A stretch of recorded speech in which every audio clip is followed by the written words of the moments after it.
Everybody, Chef Eduardo Garcia on an elk hunt here in New Mexico. Wanted to knock out a biscuits and gravy, wanted to make sort of like a jalapeno breakfast sausage. What we have going on here, we ground an elk shoulder, we mixed it with some farrow hog from Texas, put a little bit of fat. Farrow hog's pretty lean, but just kind of lightened it up a little bit. We ground it with the coarse die twice, so a double coarse grind. So this is gonna be more of like your country sausage for just your bulk sausage. We're not gonna link this. The spices that we have in here, so we have black pepper, sage, mace, jalapeno seasoning that my company Montana Mex makes with jalapeno, garlic, cilantro, oregano. A little sweet seasoning that we also make, organic cane sugar, cinnamon, ginger, allspice, clove, plus a little herbs de Provence. So that's rosemary, basil, thyme, and a little bit of lavender. And of course, some good salt. Our next step is we're gonna take the ground meat, we're gonna throw it in our tumbler, turn our grinder on, let the paddles in here do the work. Then I'm gonna add our spice blend. And before we wrap it up, we're gonna taste it, which I always fry up just like a little hand patty. Just check to see if it needs a little bit more.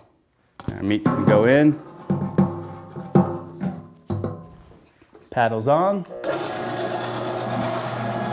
Nice.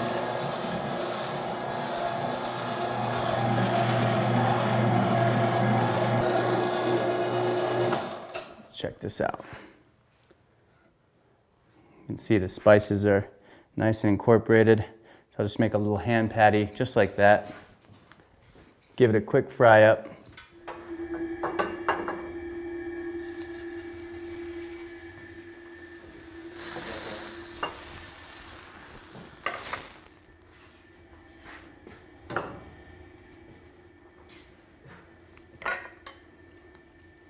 That's good.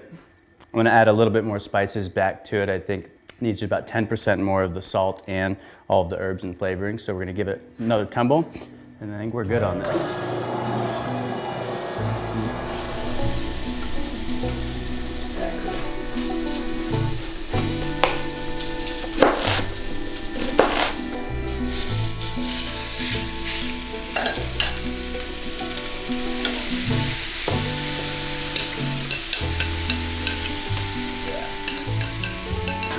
All right, jalapeno biscuits and gravy. I love to have a little fresh herbs, so my buddy Tyler brought us some fresh thyme. Perfect addition. I'm gonna put some of these right on top of this. Cream biscuits, coarse country jalapeno sausage. That's a good breakfast, that's a good lunch, that's a good meal anytime. And again, the coarse country sausage, you can use that as a filling inside of pasta, lasagna, anywhere you want a sausage patty. Heck, you can even put that into like a patty melt. So enjoy that recipe, have fun making it, enjoy hunting for those flavors.